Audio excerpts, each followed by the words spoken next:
माटीर बास्ना जमती पखालर बास्ना सेमती कारण विश्व पखाल दिवस सिना पालन करा जाउची किंतु वास्तव में ये पखालर उत्पत्ति कोठी केउ माने पखाल खाउथिले एवं पखाल खाइबा द्वारा कौन लाभवान होउथिले आमे अछु वास्तव में जोंटी पखाल खाइकी जो मैंने पखाल को लेकिन जो मैंने पखाल प्रचार प्रसार प्रथम करछंती आमे सेमानक पाखे अच्छु से होउछंती प्रकृत रे चासी आमे देखुचे केन्द्रापड़ा जिल्लार पखटरे आमे अच्छु पखटरे आमे चित्र देखुचे बिल मुंडारे किछि चासी बसिचंती से माने एबे पखालर मजा नौचंती बा आनंद नौचंती जेतले सारा विश्व रे पालन करा जाउची विश्व पखाल दिवस बड़ बड़ रेस्टोरेंट होटेल मॉल सबुआडे वर्तमान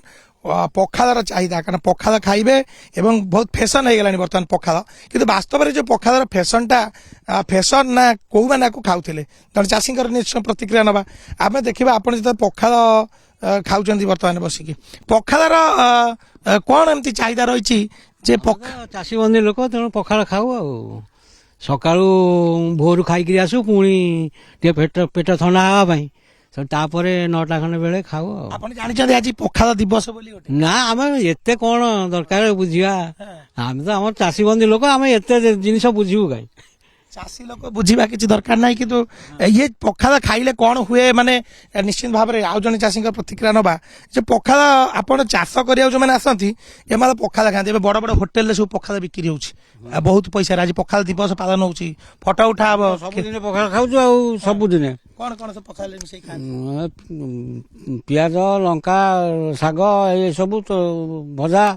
ए सब मिसई खाऊ आ सबुदिन पखाल हां सबुदिन पखाल रे कोन लाभ होए चाषी घर लोक पखाल खाइले कोन लाभ लाभ होए हमें खरा रे खटुछु पेटटा ठंडा रहबो तापरे जेते खरा रे बाधिबनी पखाल खाइले जेते उदुदिया खरा ले बाधिब ना आज पखाल दिवस गोटा होउछि दिवस दिवस आमे तो सबुदिन पखाल खाउछु पखाल आपनको सबुदिन हां सबुदिन हमर दिवस पालन होउछ निश्चय भाव पखाल दिवस जे सबुआडे पालन करा जाउछि पखाल खाइकी आपण माने दिवस पालुचंती आपण पखाल आज खाउचंती आउ पखाल रे कोन केमती पखाल को काई खाती आपण माने आज तो गोटा बड़ दिवस पालन करा जाउछि आपण बिल मुंडरे बसी पखाल खाउ आमे पखाल खाउछि जे हमर चासी बंदी लोक आमे डेली सकाळू उठिले दांत हसी आगे बिलुकू पखाल खाइकिन आसीबू फेर 11टा बेले पखाल खाइबू कहीं आमको खरारे काम करिया पड़े बिलुरु गला बेलू 12टा 1 2टा भी बाजी जाउची गले भी पखाल खाइबू कहीं पखालटा खाइले हमर पेट ठंडा रहइबो आ देहरु जली अंशटा कमिवनी जेते समय चाहिबे भी तमे खरारे रही पारिबो तमने पखाल होची चासी मानक खाद्य चाषी मान सर्दुआ बेले जेकोनी चाषी से पखाल जहाँ भी हेले खाइकिन आसो कंसाए एत बड़ बड़ रेस्टोरेंट मॉल सबुआडे आज बड़ बड़ होटेल सब पखाल खाइबा दिवस पखाल दिवस पालन होउछि आपण ठीक आपण पखाल केमती कोन खाउछन्ती आपण पखाल तो कहले आम चाषी बंदी पखालटा प्रधान खाद्य तापरे आम बिल खटू शीत हो कि खरा हो कि वर्षा हो पखालटा आमर निहाती आवश्यक खाइबाटा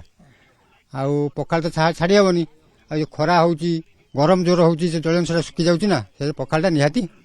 आवश्यक जहाँ मिलला न खाई आमर न खाई सेमती ना पियाज हेले खाइबू कंचा लंका हेले खाइबू भजा हेले खाइबू जहाँ मिलला आम से हिरमुंडे ही खाइबू जो जहाँ मिलला आपण पखाल खाइले पखाल जहाँ भी मिलला आपण पखाल खाइले आमे देखुचे आगे टे प्रतिक्रिया नबा आपण पखाल नहीं के आस्तिले आमे देखुतुल बिलुकु आ समस्त टिके पखाल तो आपण आछुंती पखाल पखाल रे गोटे चाहिदा रहउची जे पखाल को खाइबा पई आमे देखुचे पखाल खाइबाटा निश्चित भाव रे गोटे गोटे पखाल को खाइबा पई आपण बिल मुंडरे बसछंती कोन एंती पखाल रे चाहिदा रहिछि आमे तो कृषक चाषी बंदी लोक आमे सकाळू पखाल न खाइले आमे आ बिलकू खरारे आसी परिबानी सेति पखाल दिवस पालन होउछि दिवस आमर सकाळ हेले पखाल आमर दिवस प्रतिदिन कारण आमे चाषी लोक आमे तो आउ जळिखिया कि ये भल मंद खाई चाष करि परिबेनी सकाळू पखाल खाइलु बिलकू आसिलु काम कलु आपण पखाल दिवसटा प्रतिदिन पालुचंती पखाल आउ समस्त लोक खाउचंती बिल मुंडे आपण बसी पखाल खाउचंती कोन ततरे मजा थाए पखाल मजा चाषी लोक खरा जोर होउची आउ पुणी जाई बिलुरु घटी खाई आइला बेलू डेरी हम ତେଣୁ ଭାତ ଦିଟା ଘିନି ଆଉଛି। ପଖାଳ ଦିବସ ପାଳନ କରାଯାଉଛି ଆଜି ମାର୍ଚ୍ଚ 20 ତେଣୁ ସମସ୍ତଙ୍କ ଭିତରେ ଉତ୍ସାହ ହୋଟେଲ ବଡ ବଡ ରେଷ୍ଟୁରାଣ୍ଟ ଆମେ ତ ସବୁଦିନ ଆଣୁଛୁ ପଖାଳ ଏଇଠି ଖାଉଛୁ। କାମ କଣ ସବୁ ଆଇଟମ କଣ ତା ସାଙ୍ଗରେ କରୁଛନ୍ତି ଆଳୁ ଭର୍ତ୍ତା ପିଆଜ ଏଇଟା କଣ ସବୁ ଆପଣଙ୍କର କଣ ବିଭିନ୍ନ ପ୍ରକାର ଆଇଟମ ହଉଛି ଆପଣ କଣ ଆଉ କୋଉଦିନ ଟମାଟୋ ପୋଡିକିରି ଆଣୁଛୁ, କୋଉଦିନ ବାଇଗଣ ପୋଡିକିରି ଆଣୁଛୁ, କୋଉଦିନ ଖାଲି ଲଙ୍କା ଲୁଣ ଘିନିକିରି ଆଉଛୁ, କୋଉଦିନ ଖଟା ଆଣୁଛୁ। ଯେତେବେଳେ ଯାହା ମିଳିଲା ସକାଳୁ ସକାଳୁ ଘିନି ପଳେଇ ଆଉଛୁ।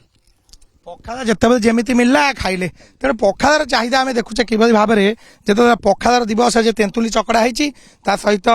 ଆଳୁ ଭର୍ତ୍ତା ହେଇଛି ଆଉ ଆଳୁ ଚକଡା ହେଇଛି ପିଆଜ ହେଇଛି ଆଉ କଞ୍ଚା ଲଙ୍କା ଏଇଟାରେ ହିଁ ଯୋଉ ବାସ୍ତବ ପଖାଳ ଯୋଉ ମାଟିର ବାସ୍ନା ଯେମିତି ମାଟିର ଯେମିତି ଗୋଟେ ବାସ୍ନା ଥାଏ ପଖାଳରେ ମଧ୍ୟ ସେମିତି ଗୋଟେ ବାସ୍ନା ଥାଏ। ଏବେ ପ୍ରକୃତରେ ପଖାଳ ଦିବସ ସିନା ସାରା ବିଶ୍ୱ ପାଳୁଛି କିନ୍ତୁ ଏ ଯୋଉ ଚାଷୀମାନେ ରହିଛନ୍ତି ଏମାନେ ପଖାଳର ସୃଷ୍ଟିକର୍ତ୍ତା ଏଇମାନଙ୍କ ପାଇଁ ପଖାଳ ଦିବସ କିନ୍ତୁ ଏମାନେ ଅନୁଭବ କରିପାରୁନାହାନ୍ତି ଯେ ଆଜି ଗୋଟେ ଏ ଜିନିଷ ଏତେ ବଡ ଆୟୋଜନ କରାଯାଉଛି। ତେଣୁ ନିଶ୍ଚିତ ଭାବରେ ଏ ପଖାଳ ଦିବସକୁ ଚାଷୀମାନେ ପାଳନ କରୁଛନ୍ତି ଆମେ ମାନେ ମଧ୍ୟ ପାଳନ କରିବା। କେନ୍ଦ୍ରାପଡ଼ାରୁ କ୍ୟାମେରା ପର୍ସନ ରାଜେନ୍ଦ୍ର ପରିଡ଼ାଙ୍କ ସହ ସନ୍ତୋଷ ପଣ୍ଡା କନକ ନ୍ୟୁଜ୍।